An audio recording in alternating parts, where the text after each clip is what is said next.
Oke, kita mulai ya untuk perkuliahan minggu terakhir sebelum UTS. Topiknya adalah tentang bionanomaterial dari limbah pertanian.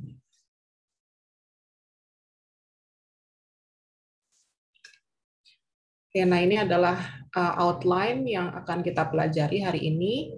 Jadi kita akan belajar tentang bionanomaterial dari limbah pertanian, itu apa saja jenisnya, kemudian bagaimana struktur dan komposisi kimianya, dan bagaimana sifat fisik dan mekanikanya.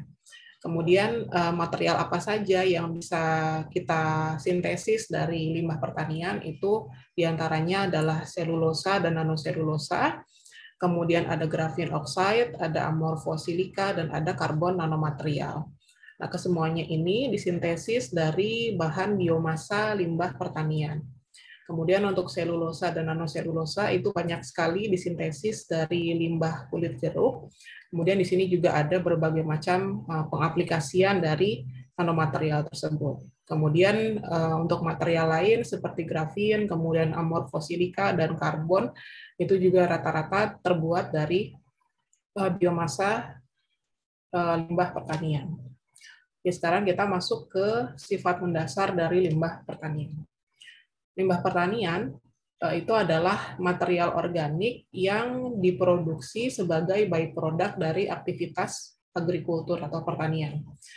Nah, ini limbah pertanian ini adalah salah satu limbah yang cukup banyak karena dihasilkan sebanyak miliar metrik ton biomasanya dan tidak digunakan setiap tahunnya. Jadi hanya dibuang begitu saja, sehingga bisa menjadi polusi yang cukup besar. Sehingga karena adanya biomasa agrikultur inilah, biomasa ini dijadikan sebagai sumber daya alam renewable yang cukup berlimpah. Kemudian tipe-tipe biomaterial dari agrikultur biomasa itu dibedakan menjadi 3 macam, yaitu ada limbah primer yang dihasilkan dari aktivitas pertanian secara langsung, kemudian ada juga limbah sekunder yang dihasilkan dari industri-industri yang berkegiatan dalam hal pertanian dan juga byproduct-nya, produk sampingannya. Jadi misalnya dari sisa-sisa harvesting, pemanenan dari buah, kemudian ada daun-daunnya, kemudian ada biji, kemudian ada rumput, ada bunga, ada batang, ada cabang-cabang, dan lain sebagainya. Kemudian ada lagi klasifikasi lain adalah biomasa dari hutan dan juga sisa-sisa proses kehutanan. Sebetulnya ada satu lagi ya, ini adalah limbah dari peternakan, karena peternakan juga merupakan salah satu proses pertanian. Cuman di sini limbah peternakan, kita nggak akan ngebahas tentang limbah peternakan sebagai sumber dari biomasa. Kita akan ngebahas biomasanya dari limbah primer, limbah sekunder, dan limbah kehutanan. Oke, ini adalah tipe-tipe dari biomasa pertanian. Untuk diagram yang sebelah kiri ini adalah biomaterial based agricultural biomass, jadi biomasa pertanian untuk biomaterial yang berasal dari crop ya, pertanian industri seperti kenaf, jute, abaka, rami, kapok, kemudian ada juga dari limbah agrikultur. Nah, limbah agrikultur tadi dibedakan menjadi 3, ada yang limbah primer, kemudian limbah sekunder, dan limbah kehutanan. Kemudian yang diagram sebelah kanan ini adalah klasifikasi dari limbah biomasa agrikultur. Ya, jadi limbah biomasanya itu biasanya adalah berupa selulosa. Jadi selulosanya itu bisa berasal dari buah, kemudian bisa dari daun, dari biji, dari rumput, kemudian dari batang, kemudian dari kulit kayunya atau dari jeraminya. Jadi ini beda ya. Yang sebelah kiri ini adalah biomasanya, kalau yang ini adalah limbahnya. Jadi kalau biomasa itu belum tentu limbah, tapi kalau limbah pasti berasal dari biomasa. Oke, kita masuk ke struktur dan komposisi kimia dari limbah pertanian. Jadi limbah pertanian itu secara garis besar komposisi utamanya adalah fiber ya, serat, natural fiber cell. Nah, natural fiber cell ini terdiri dari primary cell wall, dinding sel primer, kemudian secondary cell wall, dinding sel sekunder, ada juga middle lamella, dan ada lumen. Nah, kalau kita lihat ini bentukannya seperti ini. Jadi bentukannya berlapis dan semakin ke dalam itu yang semakin ke arah lumen, bagian penentu sifat mekanik dari suatu tanaman. Jadi yang bagian terluar ini adalah primary wall, kemudian ada secondary wall. Secondary wall itu terdiri dari 3 lapis, lapisan pertama, kedua, dan ketiga, dan yang paling dalam itu adalah lumen. Nah, kemudian cell wall itu dia melekat pada matriks hemiselulos dan lignin. Jadi kita lihat hemiselulos ini yang warnanya ungu, dan lignin ini warnanya yang oranye. Jadi itu adalah pembentuk dari cell wall. Kemudian hemiselulos yang ada di natural fiber itu adalah suatu bentuk compatibilizer antara selulos dan lignin. Jadi di sini hemiselulos yang warna ungu ini adalah bagian dari yang berada di antara selulos dan lignin. Kemudian primary wall itu membran sel atau dinding sel yang primer itu merupakan lapisan pertama yang terdeposisi atau terbentuk selama proses pertumbuhan sel. Dan dia melingkupi dinding sel yang sekunder. Dan secara bersamaan, dia akan membentuk suatu lapisan kompleks dari suatu fiber. Kemudian secondary wall itu terdiri dari 3 lapisan ya. Ini ada secondary wall pertama, kedua, dan ketiga. Dan kemudian ada bagian middle layer yang tebal yang menentukan sifat mekanik dari suatu fiber. Jadi sifat dari fiber itu dia bergantung pada strukturnya, kemudian pada dimensi selnya, kemudian pada microfibril angle-nya, dan pada komposisi kimia suatu fiber. Nah, kemudian bagaimana dengan kekuatan dari fibernya? Kalau kekuatan fibernya itu tergantung pada panjang, lebar, dan ketebalan dari fibernya itu sendiri. Nah, kemudian ada berbagai macam zat kimia yang membentuk suatu fiber, yaitu diantaranya ada selulosa, kemudian hemiselulosa, dan lignin, dan juga sejumlah kecil dari pektin. Jadi di sini ada selulosa, kemudian ada hemiselulosa, ada lignin, dan juga ada pektin. Nah, ini adalah komponen penyusun dari fiber. Nah, plant fiber, serat tanaman ini disebut juga dengan serat selulosik atau lignoselulosik karena dia terdiri dari lignin dan selulosa. Nah, kemudian komposisi dari senyawa kimia yang menjadi komponen penyusun fiber itu tergantung pada jenis asal dari fiber itu sendiri, kemudian bagaimana kondisi iklim tempat tanaman itu berada, dan juga pada saat pemanenan. Nah, proses ekstraksi metodenya itu juga dia akan mempengaruhi komposisi kimia dari lapisan-lapisan sel wall-nya. Nah, jadi sifat fisika dan kimia dari fiber itu ditentukan oleh kesemua faktor tersebut. Nah, sekarang kita lihat bagaimana sifat fisik dan mekanik dari fiber. Nah, sifat fisik dan mekanik dari fiber itu tadi sudah disebutkan ya, tergantung pada kondisi dia tumbuhnya, kemudian bagaimana kita mengekstraksinya, kemudian komposisi kimianya, dan juga rasio dari fibernya. Nah, sifat mekaniknya tadi ditentukan oleh ketebalan middle layer dari dinding sel yang sekunder. Kemudian untuk sifat atau kekuatan tensile dan yang modulusnya itu adalah tergantung pada orientasi dari kristalinitas selulosnya. Kemudian bagaimana dengan sifat mekaniknya? Sifat mekaniknya itu tergantung pada polimerisasi dari selulosa dan panjang selnya. Kemudian untuk fiber dengan komponen selulosa yang tinggi itu dia mampu menghasilkan kekuatan tensile dan modulus yang lebih baik. Kemudian ada juga yang namanya microfibrilar angle. Ini juga dia mempengaruhi sifat mekanik dari fiber. Semakin kecil angle-nya, maka dia akan menghasilkan kekuatan yang lebih baik dan menjadi lebih kaku. Sementara untuk angle yang lebih besar, dia akan menghasilkan sifat yang ulet atau ductile ya. Jadi sifat keuletan ini dia berdasarkan pada orientasinya, yaitu spiral terhadap aksis. Bagaimana dengan yang Kalau yang paralel terhadap aksis, maka dia akan menunjukkan sifat yang kaku dan juga infleksibel. Nah, ini adalah contoh gambaran dari berbagai macam fiber yang ada di berbagai macam tanaman. Contohnya di tebu, kemudian ada di nanas, ada juga di hemp, ada di jagung, ada di jute, flax, kemudian serabut kelapa, kenaf, dan juga EFP. Ini secara garis besar bentukannya seperti ini ya, seperti serat-serat, tapi dia memiliki struktur umum yang kurang lebih sama. Ya, sekarang kita masuk ke jenis-jenis bionanomaterialnya. Yang pertama adalah selulos dan nanoselulos. Jadi selulos itu dia merupakan polimer yang penting yang diambil dari residu kegiatan agrikultur dan juga merupakan sumber yang melimpah untuk kegiatan industri. Jadi untuk pembuatan nanofiber sebagai bahan dari nanokomposit itu sudah dipelajari sekitar 15 tahun yang lalu. Ya, jadi sejak 15 tahun yang lalu itu sudah mulai dipelajari tentang nanomaterial berbasis dari nanoselulos. Kemudian nanoselulos itu sendiri sudah banyak digunakan dalam bentuk kayu ataupun tanaman serat tanaman sebagai sumber energi, kemudian juga untuk building material ya, dan juga untuk industri tekstil.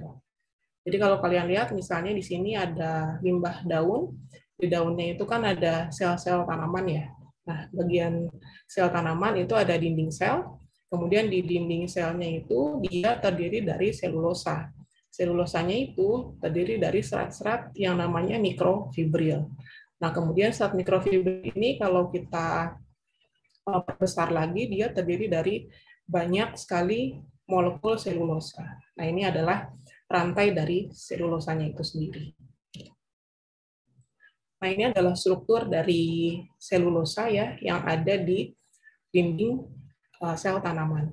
Jadi di dinding sel tanaman itu dia terbentuk dari mikrofibril yang diselimuti oleh hemiselulosa dan lignin.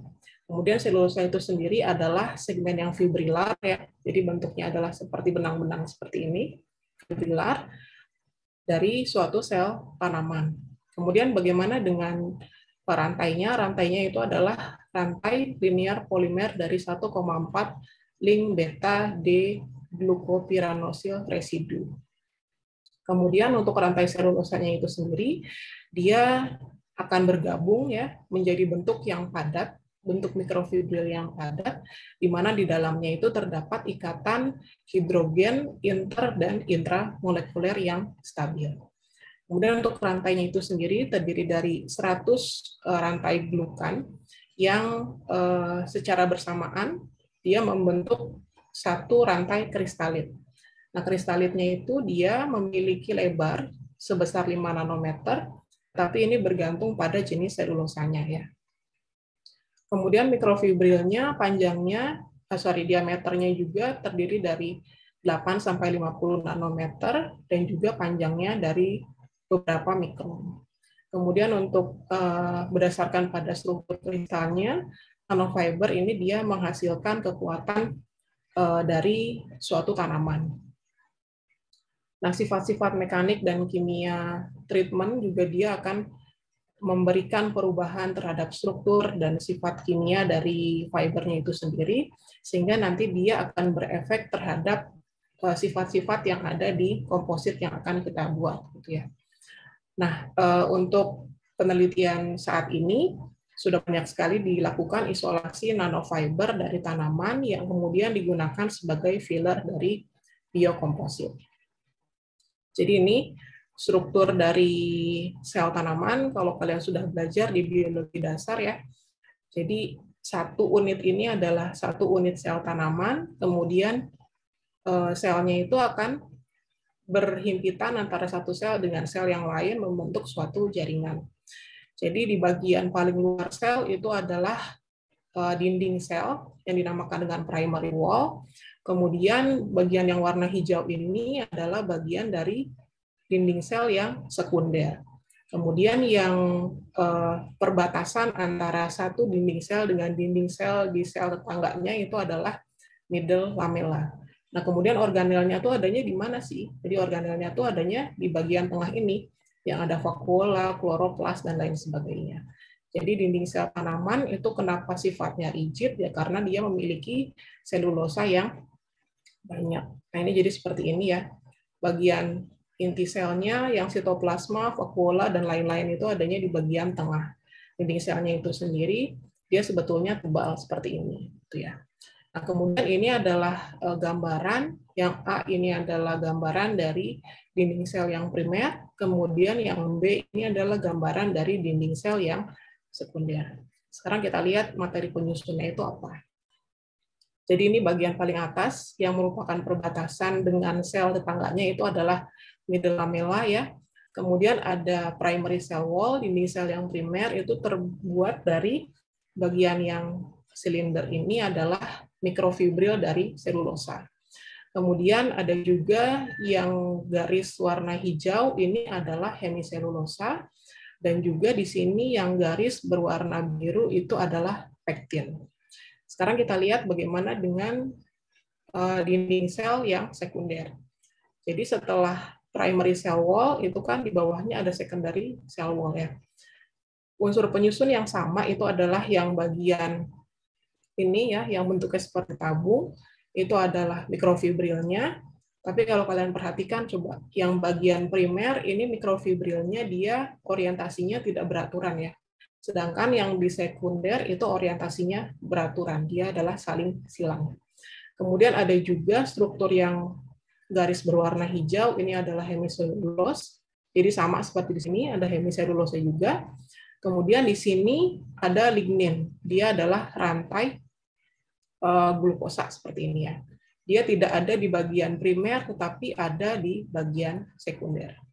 Jadi itu yang menjadi pembeda. Yang pertama adalah bagian mikrofibrilnya, orientasinya ini tidak beraturan kalau yang di primer, kalau yang di sekunder itu beraturan. Kemudian bagian yang ada di primer tetapi tidak ada di sekunder adalah pektin. Di sini nggak ada pektinnya. Tetapi bagian yang ada di sekunder tetapi tidak ada di primer itu adalah lignin. Di sini tidak ada.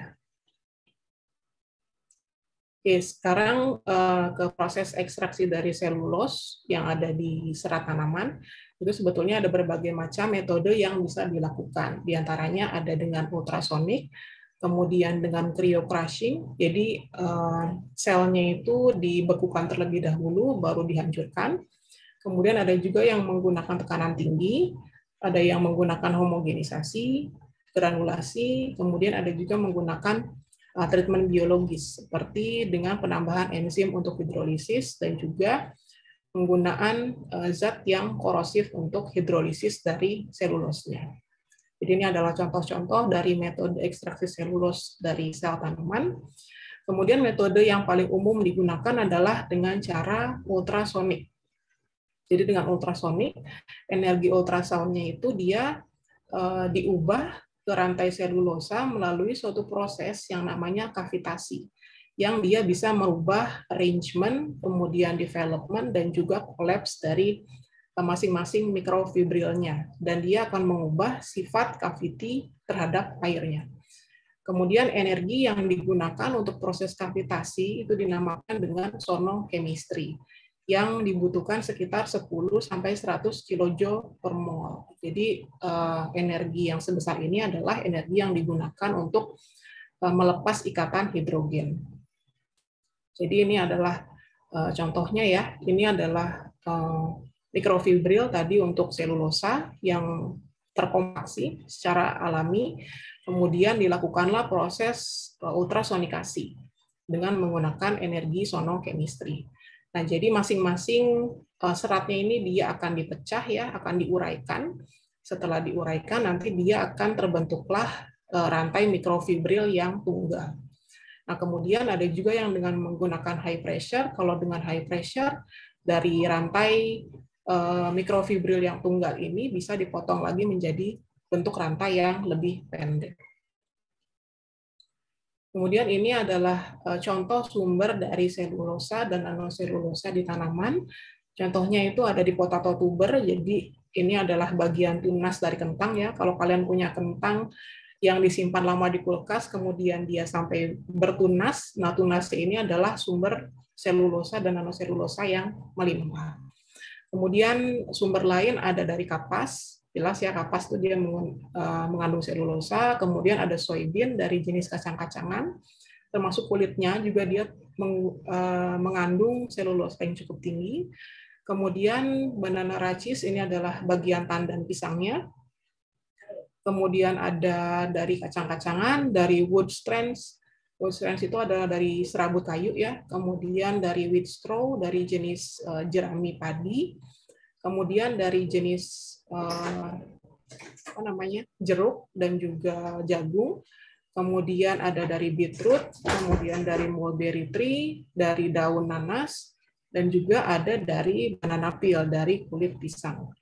Nah, kulit pisang itu ternyata dia sebanyak 40%-nya adalah terdiri dari selulosa ya. Jadi dari 100% berat buah pisang, 40%-nya itu adalah selulosa. Nah, setelah kita lihat berbagai macam sumber dari selulose nanofiber ini, bisa disimpulkan bahwa biomasa yang mengandung selulosa ini, selain dia bisa meningkatkan nilai dari limbah, dan juga dia juga bisa menanggulangi permasalahan polusi terhadap lingkungan. Jadi limbah makanan atau limbah pertanian itu bisa digunakan kembali. Ini adalah contoh nanokomposit yang berbasis nanoselulosa, itu bisa dikombinasikan dengan berbagai macam nanomaterial. Contohnya adalah nanomaterial yang terbuat dari logam, jadi seperti silver, emas, kemudian dari tembaga oksida, dari palladium, nikel, titanium oxide. Kemudian ada juga dari tipe nanomaterial karbon seperti grafin, karbon nanotube, kemudian ada juga dari mineral seperti silikat, kemudian kalsium karbonat, dan monomerilonide. Kemudian jenis-jenis nanokomponen ini yang berbasis nanoselulosa itu memiliki aplikasi terhadap lingkungan yang berbeda-beda, misalnya seperti untuk antibakteri, kemudian katalisis, sensing, atau juga untuk peralatan medis. Jadi contohnya adalah seperti di Electrospan Nanofibrous Channel, ini dia digunakan untuk purifikasi udara dan air. Kemudian di Nanocellulose Filter itu dia bisa meremove virus ataupun bakteri atau kuman dari air. Kemudian ada juga komponen antimikroba yang berbasis chitosan. Dia fungsinya untuk penyimpanan dan purifikasi air minum. Kemudian ada juga tipe nanocellulose based nanocomposite yang digunakan untuk sebagai material anoda. Kalau kalian ingat di kuliah nanokonversi, di bagian lithium ion battery, di bagian anodanya itu kan dia diisi oleh grafin ya. Nah, grafin itu juga bisa disubstitusi dengan material berbasis nanoselulose. Kemudian juga untuk fuel cell dan juga untuk solar cell. Jadi ini adalah gambaran dari nanocellulose filter, di mana di bagian bawahnya yang paling besar itu adalah membran, kemudian dibuat komposit dengan nanoselulose. Nanoselulose ini kan terbuat dari mikrofibril ya. Mikrofibrilnya dengan ketebalan 0,02 sampai 1 mikro, dan diameternya itu sekitar 5 nanometer. Nah, karena dia konfigurasinya yang saling silang begini, yang tidak beraturan, sehingga membuat pori-porinya itu akan semakin kecil. Nah, pori-pori yang semakin kecil inilah yang berfungsi sebagai filter. Dia akan menyaring kotoran-kotoran, partikel halus, ataupun virus dan kuman-kuman yang ada di air. Gitu ya. Jadi ini sangat cocok untuk water treatment. Kemudian nanoselulose, ini juga dia memiliki properti selulose yang sangat baik. Misalnya seperti kapasitas modifikasi kimia yang cukup besar, kemudian sifat hidrofiliknya, kemudian juga bisa dibuat struktur fiber yang semi kristalin. Jadi nanoselulose atau selulose itu merupakan material polimer yang digunakan untuk imobilisasi partikel metal dan juga nanopartikel metal, karena dia mengandung gugus hidroksil sebanyak 6 buah per selobios ya. Selobios itu adalah unit dari polimer selulosa yang saling berulang.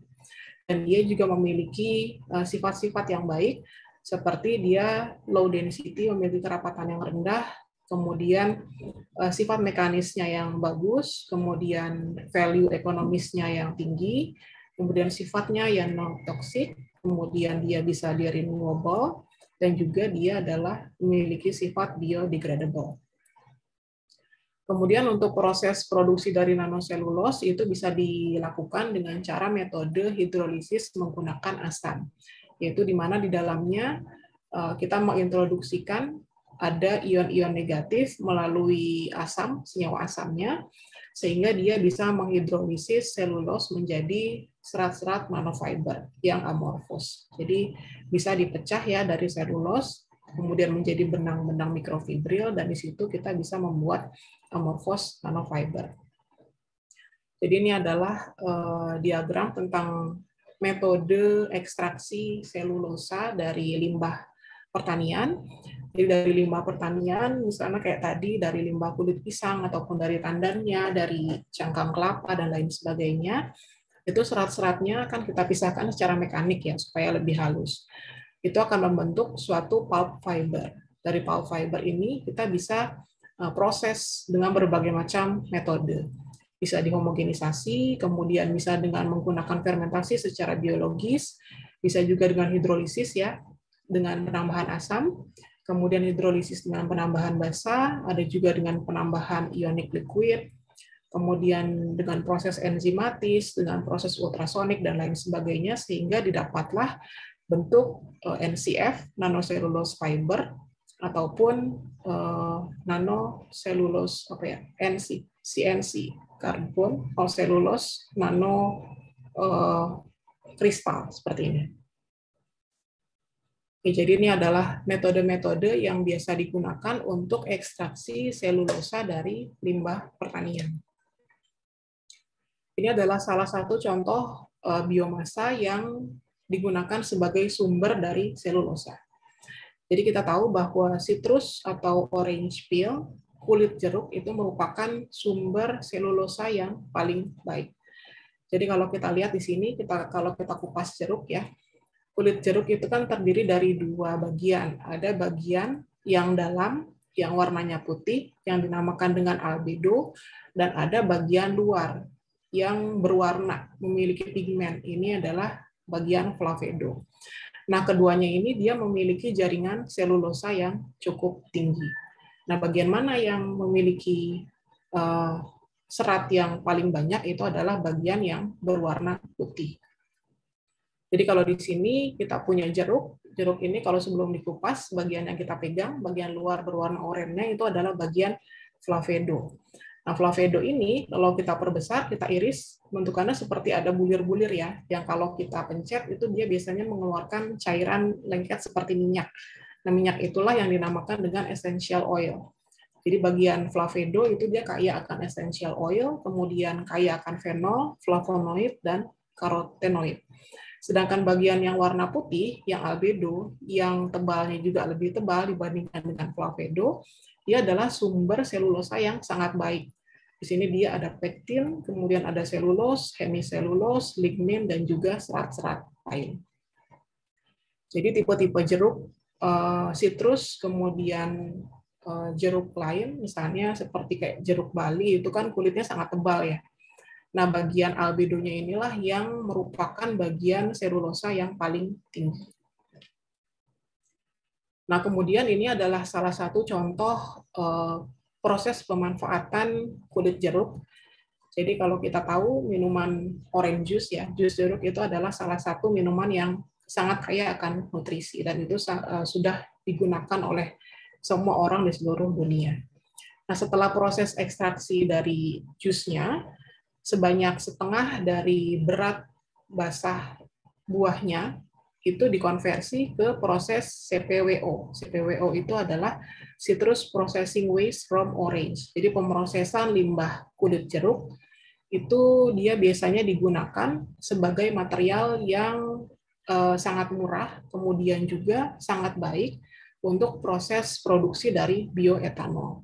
Jadi bioetanol sebelum kita tahu itu bisa diekstraksi atau diproduksi dari alga atau mikroalga, itu pertama kali digunakan adalah dari limbah kulit jeruk dengan cara fermentasi menggunakan jenis ragi Saccharomyces cerevisiae. Nah, setelah difermentasi, dia ternyata mampu menghasilkan glukosa dan etanol yang cukup tinggi, sekitar 50% dengan cara metode direct steam injection. Kemudian untuk kulit jeruk yang kering, ini juga sangat baik untuk produksi bioetanol. Ini sudah pernah dilakukan di reaktor yang volumenya adalah 140 liter. Nah, selain untuk bioetanol, CPWO ini juga dia bisa menghasilkan essential oil sebanyak 1,5%, kemudian juga memproduksi nanoselulose. Jadi ini ya limbah-limbah dari pemrosesan jus jeruk. Jadi kalau jusnya sudah diambil, maka terdapat limbahnya. Limbahnya itu adalah bagian yang tidak bisa dikonsumsi. Seperti bagian segmennya, jadi kulit bagian dalam, seperti ini ya, bagian segmennya, segmentednya, itu kan ada kulit bagian dalam. Kemudian ada bagian flavedo dan albedo, tadi bagian kulit jeruknya, bagian dalam dan luar yang berwarna putih. Kemudian ada juga pit residu, jadi sisa-sisa dari hasil pemerasan jus jeruk, misalnya seperti bulir-bulir ininya ya. Kemudian ada juga dari biji-biji jeruk. Nah, semuanya ini bisa digunakan sebagai material untuk proses CPWO ini. Nah, ini adalah contoh dari berbagai macam pengaplikasian kulit jeruk. Jadi misalnya di sini ada pulp-nya ya dari hasil serat-serat yang tadi segmentednya, kemudian bisa juga dari kulit jeruk ataupun dari bijinya.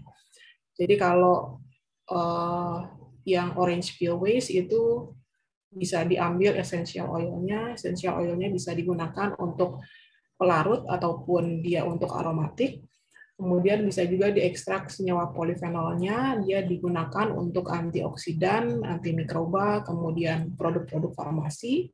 Kemudian untuk selulosnya ini diproses lebih lanjut dengan macam-macam metode, bisa dengan penambahan enzim, bisa dengan hidrolisis, bisa dengan fermentasi, dan lain sebagainya. Ini bisa menghasilkan bioetanol, kemudian butanol, biogas, asam sitrat, dan lain sebagainya. Kemudian untuk pektinnya sendiri bisa diproduksi hidrogel dan aerogel. Kemudian untuk hemiselulosnya juga sama ya, bisa untuk bioetanol, dan lignin itu bisa digunakan sebagai adsorben dan nanoselulose. Jadi ini adalah kegunaan dari limbah kulit jeruk ya. Kemudian untuk pengaplikasian lain adalah untuk water treatment. Nanoselulose itu dia bisa untuk removal dari logam berat, dan juga dia bisa untuk removal senyawa-senyawa polutan organik. Caranya adalah kita harus memodifikasi permukaan dari nanoselulosnya dengan cara penambahan gugus yang spesifik. Contohnya seperti karboksil, kemudian ada amin, amonium, dan santan. Kemudian nanoselulose hibrid, jadi material hibrid dari nanoselulose komposit itu sudah pernah digunakan untuk meremove senyawa-senyawa pewarna, misalnya seperti pewarna kuning, kemudian pewarna biru, dan juga untuk methylene blue yang ada di wastewater treatment. Nah, salah satu contoh modifikasinya adalah dengan cara penambahan succinic anhidrat untuk removal dari ion logam berat. Jadi ini adalah contoh-contoh pengaplikasian material berbasis nanoselulosa. Jadi tadi sudah disebutkan sebagai adsorben ataupun absorben, kemudian sebagai membran, ada juga untuk katalisis, kemudian untuk flokulan, dan juga untuk desinfektan. Semuanya ini adalah material berbasis nanoselulosa yang diambil dari limbah kulit jeruk. Kemudian contoh lain adalah pengaplikasiannya di bidang tekstil dan industri makanan. Jadi residu-residu dari kulit jeruk itu kalau kita buang kan sama sekali tidak ada nilainya ya, cuma sampah gitu aja. Tapi padahal di dalamnya itu mengandung senyawa kimia yang cukup penting untuk proses industri. Di sana dia mengandung karbohidrat, kemudian mengandung pektin, mengandung minyak asiri, ya, essential oil, kemudian selulose, hemiselulose, dan lain sebagainya. Nah, jadi penggunaan nanofibril yang ada di kulit jeruk itu tidak hanya berkontribusi untuk mengurangi biaya pemrosesannya, tetapi juga dia berfungsi untuk proses tekstil yang sustainable. Jadi tekstil itu tidak hanya terbuat dari kapas ya, tetapi untuk akhir-akhir ini bisa juga dibuat dari nanoselulose yang ada di fibernya kulit jeruk. Kemudian citrus byproduct-nya, produk sampingan atau limbah dari kulit jeruk ini juga dia fungsinya itu sangat banyak ya, karena dia memiliki sifat water dan oil holding capacity yang bagus, kemudian dia mampu difermentasi, kemudian kalorinya itu lebih rendah sehingga dia bisa digunakan sebagai komponen functional food untuk makanan orang gitu ya. Kemudian untuk material lain yang bisa disintesis menggunakan biomasa agrikultur adalah grafin oxide. Jadi grafin, kita tahu ada grafit ya, material karbon. Grafit itu adalah dari material karbon yang tersusun secara berlapis-lapis. Kalau kita ambil satu lapisan saja, maka itu akan membentuk grafin.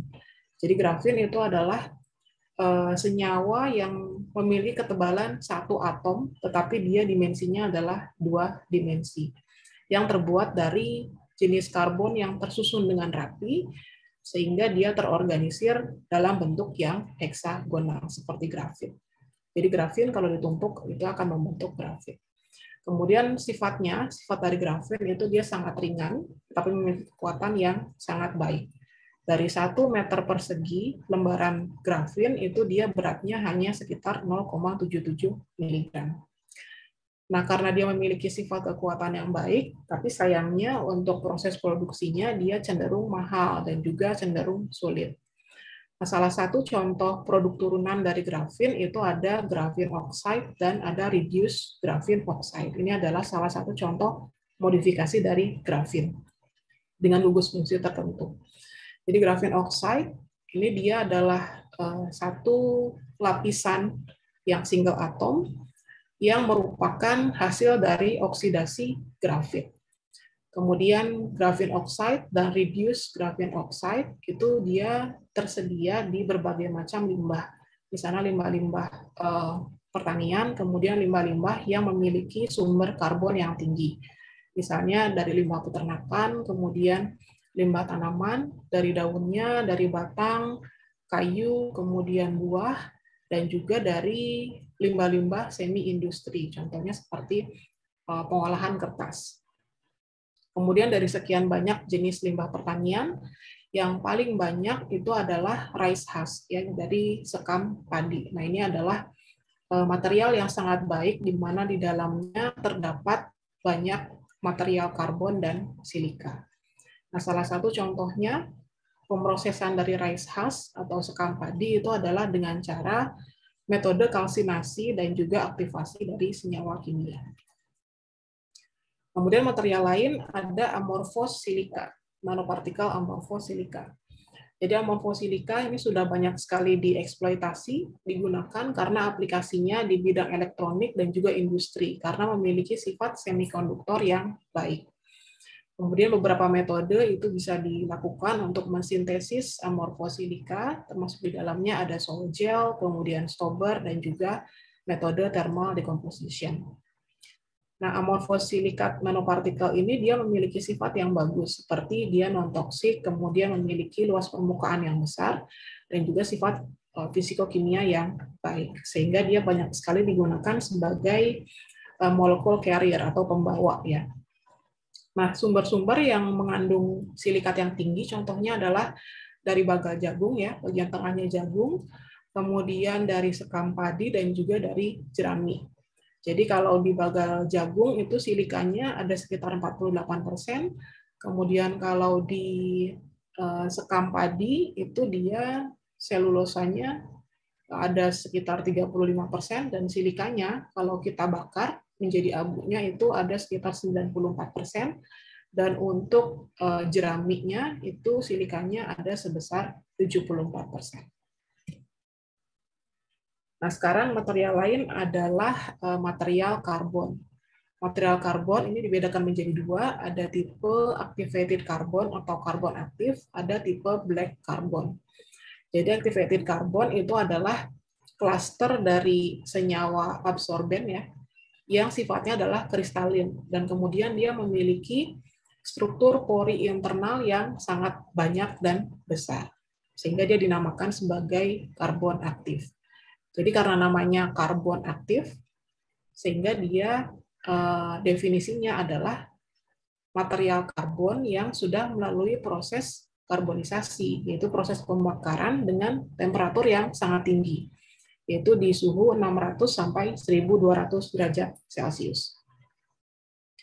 Nah, ketika senyawa tersebut aktif di karbonnya, maka dia bisa membuka permukaan dari karbonnya, sehingga dia membuat suatu pori-pori yang sangat banyak dan cukup besar, sehingga dia bisa meningkatkan kapasitas absorpsi dari suatu material. Jadi ini adalah gambaran dari activated carbon ya, dari gambaran SEM.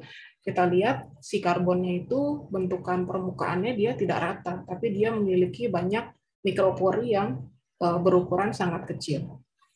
Kemudian untuk sumber yang baik dari activated carbon itu sama seperti tadi ya, rice husk, kemudian ada sugar cane, ada batang tebu, kemudian jerami, dan juga coconut shell, jadi cangkang kelapa. Nah, 1 gram dari karbon aktif itu luas permukaannya sekitar 500 meter persegi ya. Jadi dia memiliki mikroporos, memiliki pori-pori berukuran mikro yang dia ditentukan dengan adanya penyerapan gas nitrogen. Jadi gimana cara taunya bahwa berat sekian dari activated carbon itu memiliki luas permukaan yang sangat besar, itu adalah dari penyerapan gas nitrogen. Jadi kalau kita lihat struktur dari activated carbon di sini ada matriks karbon, kemudian dia ada pori yang berukuran besar, makro, di mana dia bisa menyerap molekul organik yang berukuran kecil dan besar. Kemudian di dalam pori makronya itu dia terdapat pori-pori mikro. Dia terdapat cabang-cabang lagi. Nah, cabang-cabang mikropori ini yang bisa menangkap molekul organik yang berukuran kecil. Kemudian selanjutnya ada tipe material karbon, ada karbon black atau black carbon. Jadi black carbon itu adalah tipe karbon yang diukur dengan cara absorpsi cahaya. Kemudian black carbon ini dia diproduksi dengan cara proses pembakaran suatu bahan bakar, misalnya di mesin diesel atau di pembakaran minyak gitu ya. Bisa juga dari pembakaran kayu ataupun dari batu bara, dan juga proses insinerasi dari produk-produk limbah pertanian. Jadi ini kalau ada proses pembakaran kayu ataupun arang atau batu bara, ini dia akan menghasilkan material yang dinamakan dengan black carbon. Nah, lalu apa sih bedanya carbon black dengan activated carbon? Jadi kalau activated carbon tadi kan dia berfungsi sebagai absorbing agent ya. Dia agent yang bisa menyerap dan dia dibuatnya dari charcoal.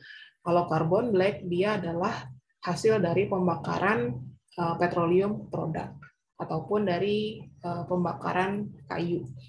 Kemudian dari segi surface area, luas permukaannya, activated carbon itu dia memiliki rasio surface area terhadap volume yang sangat tinggi. Tetapi kalau carbon black, dia surface areanya dia tidak setinggi dari activated carbon. Kemudian proses produksinya tadi sudah disebutkan, kalau activated carbon itu dari charcoal, dari arang, kalau yang carbon black itu dari pembakaran heavy petroleum product. Kemudian dari segi aplikasi activated carbon itu banyak digunakan untuk penyimpanan metan ataupun gas hidrogen, kemudian untuk purifikasi udara, untuk solvent, kemudian untuk purifikasi emas, ekstraksi logam, dan lain sebagainya.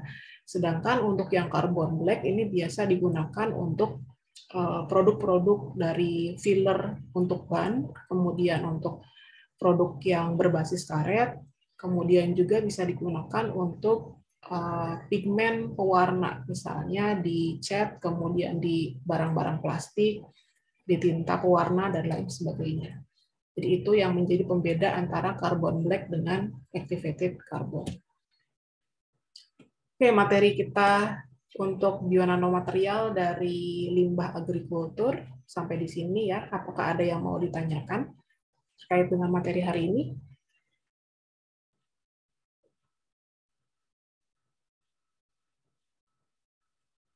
Oh ya, ada yang perlu saya luruskan ya tentang bionanomaterial. Jadi di kuliah nanobioteknologi mikroba kita sudah belajar juga tentang sintesis nanopartikel menggunakan mikroorganisme ya. Di situ disebutkan tentang bionanopartikel. Apa bedanya dengan bionanomaterial yang ada di sini? Jadi sebetulnya bionanomaterial itu bisa didefinisikan menjadi dua kategori. Yang pertama adalah material yang disintesis secara metode biologis, seperti yang kita pelajari di nanobioteknologi mikroba. Dan yang kedua adalah material yang disintesis dengan sumber bahan biomasa, seperti yang kita pelajari hari ini. Jadi itu bedanya ya. Yang satu disintesis dengan metode biologis, yang satu adalah bahan pembentuknya, yaitu dari biomasa agrikultur. Jadi itu adalah definisi dari bionanomaterial. Semoga nanti kalian nggak kecampur ya. Kok bionanomaterial yang di sini beda sama yang di nanobioteknologi mikroba, itu bedanya apa? Kok agak bingung ya. Jadi itu perbedaannya. Oke, sampai sini apakah ada yang mau ditanyakan atau didiskusikan? Mau tanya. Ya, silakan Diva. Bisa nggak ya kalau misalnya menghasilkan activated carbon tapi prosesnya itu pirolisis bukan karbonisasi? Pirolisis itu berarti dibakar juga kan ya? Iya. Oke, bisa nggak pakai pirolisis tapi bukan karbonisasi? Sebetulnya pirolisis dan karbonisasi itu metodenya cukup mirip ya. Sama-sama menggunakan furnace dengan suhu di atas 1000 biasanya. Jadi pirolisis sama karbonisasi itu sama-sama pembakaran sih, Diva. Begitu. Oke, baik Bu, terima kasih. Oke. Ada lagi?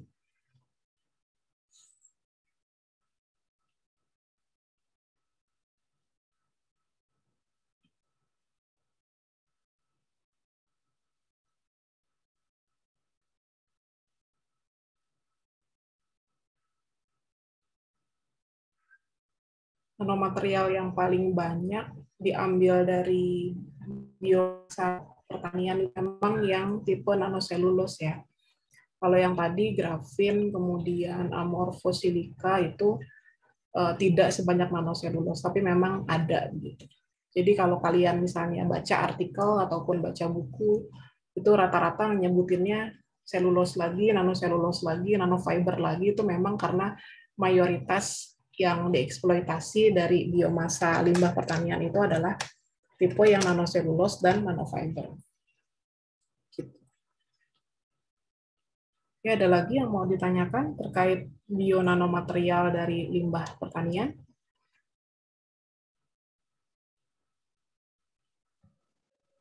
Bu, mau nanya, itu Ya. yang tadi fiber kan katanya sebagai compatibilizer antara selulosa sama lignin. Nah, itu maksudnya kerjanya jadi fibernya gimana sih, Bu? Mana tadi ya? Agak awal, Bu.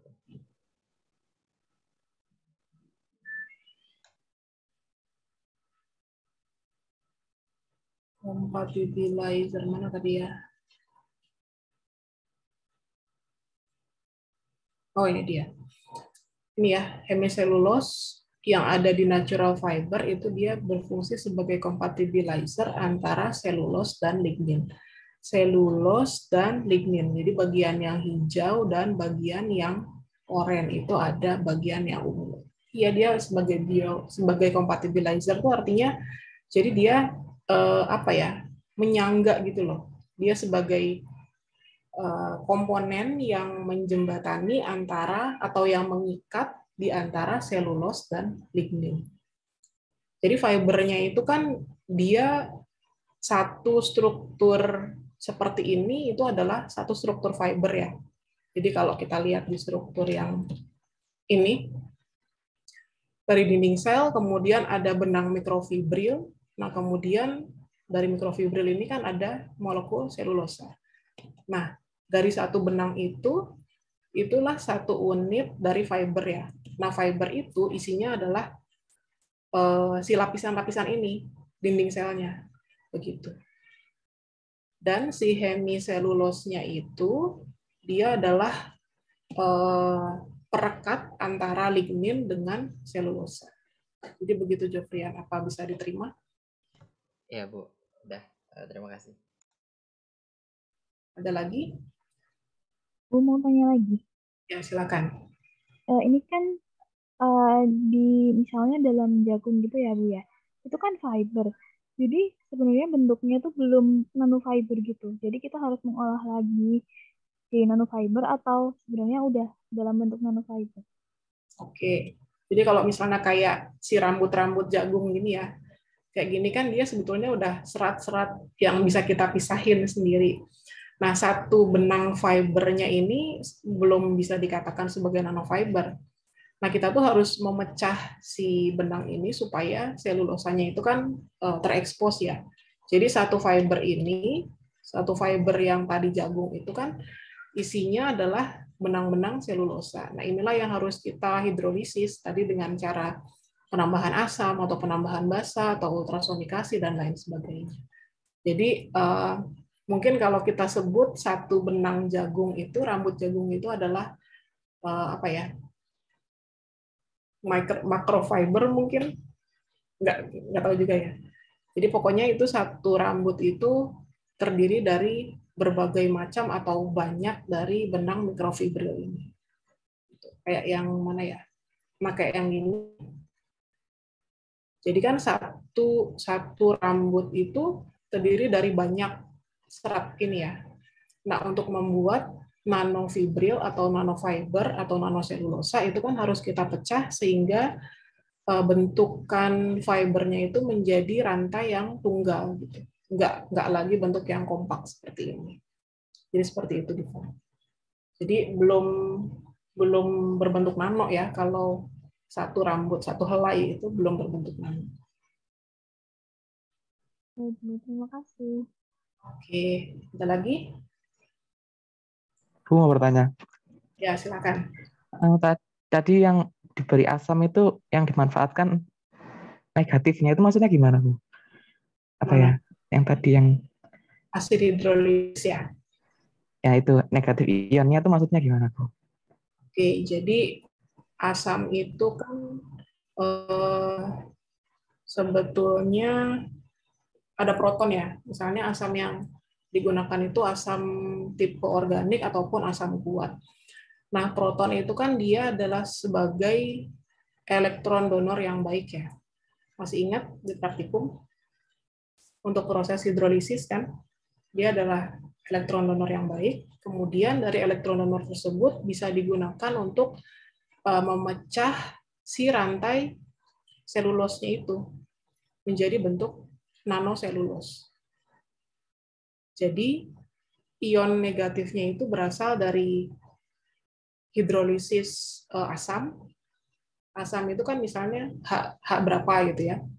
Nah, dari H itu kan setelah dihidrolisis menjadi H+ dan senyawa garamnya.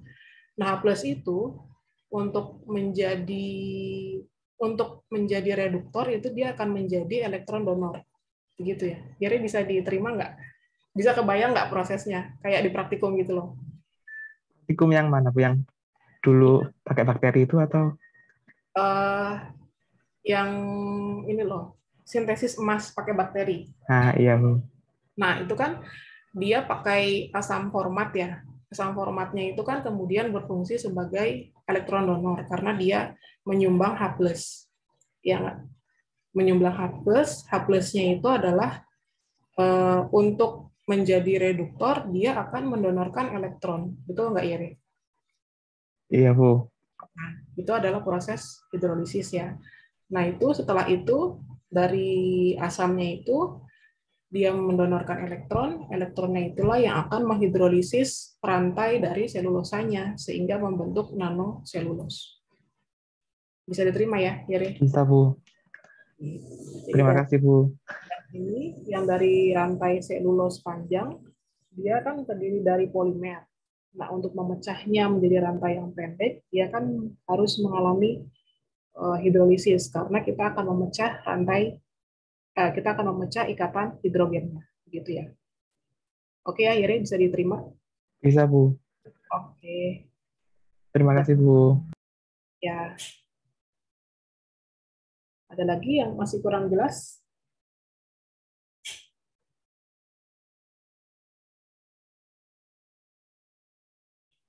Oke, kalau nggak ada, untuk bahan bacaan kalian bisa baca di buku yang ini ya, Nanotechnology and Agriculture Paradigm, ada di chapter 3 tentang bionanomaterial dari limbah agrikultur. Nah, kemudian untuk apa namanya? Untuk bahan UTS, apakah sudah dijelaskan oleh Bu Ilma tentang Belum, Bu. belum ya? Oke. Jadi sesuai dengan kesepakatan kan kita mau UTS-nya itu diganti oleh presentasi kelompok ya. Jadi, nah ini adalah format presentasinya. Jadi kan kalian memilih satu topik di antara 5 topik yang ada ya. Di antara 5 atau 6 sih? 7 minggu. 6 ya, 6 topik ya. Nah, saya mau tanya apakah kalian sudah mulai membuat atau belum dari topik-topik tersebut? Belum, Bu. Belum, Bu. Karena belum, berarti nanti akan saya tentukan ya kelompok mana yang akan mempresentasikan topik yang mana. Sebentar.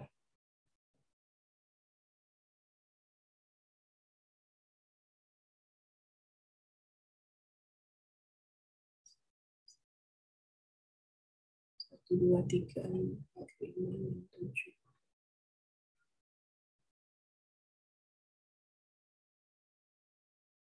Ya, supaya nanti satu kelompok jangan ada yang membahas topik yang sama. Jadi isi materinya ya, mulai dari sejarah, nggak perlu lah ya, berarti dari minggu kedua sampai ke minggu ketujuh ya. Nah ini nanti akan saya bagi, kemudian nanti pembagian kelompoknya akan saya taruh di aula. Nah kemudian nanti dari masing-masing materi ini, kalian harus mengangkat satu topik tertentu yang spesifik. Jadi misalnya kalian kebagian topik nanofertilizer, terus kalian mau angkat topik tentang penggunaan pupuk nano kalsium untuk tanaman pangan misalnya kayak gitu. Nah, itu kan berarti kalian akan mendapatkan dari berbagai macam referensi ya, bukan dari satu paper aja. Jadi sifatnya ini satu topik yang besar, itu kalian akan angkat satu topik lagi yang spesifik, kemudian kalian harus cari berbagai macam referensi untuk mendukung topik tersebut. Nah, format presentasinya adalah sebagai berikut. Oke, format presentasinya adalah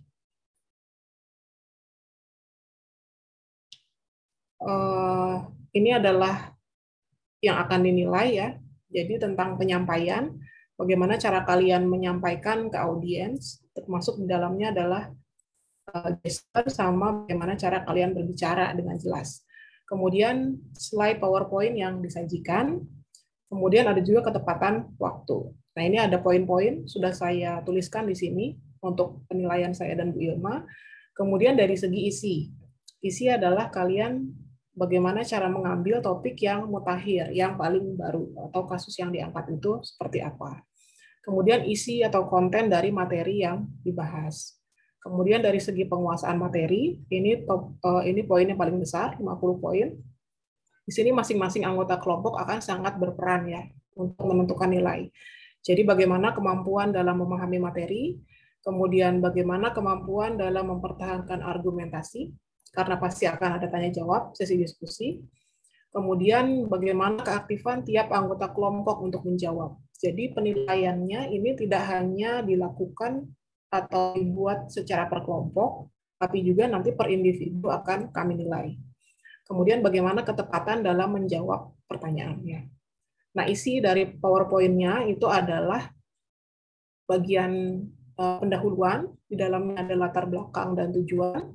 Kemudian ini saya sebentar.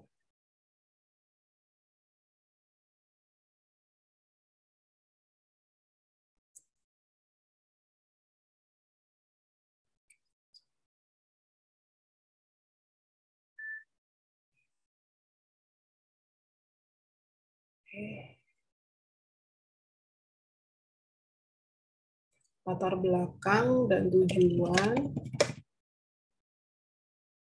Latar belakang.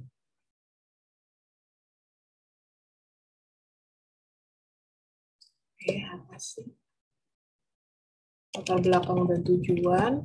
Kemudian rumusan masalahnya itu apa dari topik yang kalian angkat. Kemudian metodenya itu seperti apa. Kemudian ada pembahasan dan ada kesimpulan. Nah, selain PowerPoint, itu kalian juga membuat makalah secara tertulis. Makalahnya boleh ditulis dengan bahasa Indonesia atau dengan bahasa Inggris. Nah, rencananya ini karena ini presentasi, rencananya saya dan Bu Ilma mau mengusulkan bahwa presentasi ini akan diadakan secara offline. Jadi kalian akan tampil di kelas gitu ya. Untuk ruangan dan waktunya akan saya beritahu kemudian. Jadi untuk waktunya rencananya adalah bukan di waktu UTS ya, supaya nggak mengganggu waktu UTS kalian, tapi di minggu-minggu setelah UTS. Untuk waktunya nanti akan disesuaikan dengan penggunaan kelas gitu. Oke, jadi kalian akan presentasi secara offline dan diskusi pun akan berlangsung secara live gitu ya. Oke, sampai di sini mengenai tugas untuk UTS, apakah ada yang mau ditanyakan atau kurang jelas?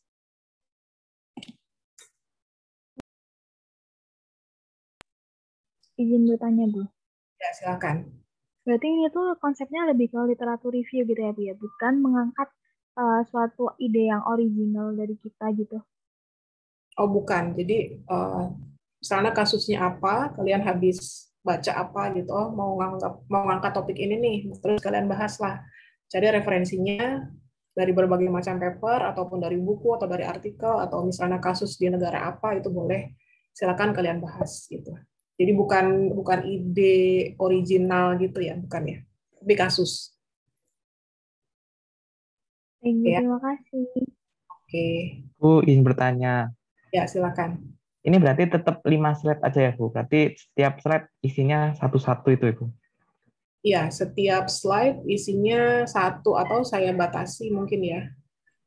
Maksimal PPT maksimal 10 slide ya. Kemudian untuk makalah mau berapa halaman maksimal? 15, Bu. 15 aja ya. 10 atau 15 nih? 15, Bu. 15 lah, oke. 15 buat daftar pustakanya. Pokoknya makalah ini mulai dari cover sampai ke referensi ya. 15 ini. Cover sampai ke daftar pustaka. Yang PPT itu sama dari cover sampai daftar pustaka. Ya, Saya, Bu. Ya, silakan. Daftar setelah untuk makalah setelah daftar isi langsung pendahuluan kan, Bu? Iya, langsung pendahuluan. Terus ini bentuknya literatur review satu paper atau bentuk satu paper atau bentuk review, Bu? Oke, ini bentuknya adalah makalah ya. Jadi nggak berdasarkan pada satu paper aja, tapi kalian mencari referensinya dari berbagai macam sumber. Nah, pertanyaan saya, apakah kan di satu paper biasanya ada karakterisasi, nah di makalah itu nggak perlu karena itu? Perlu lah.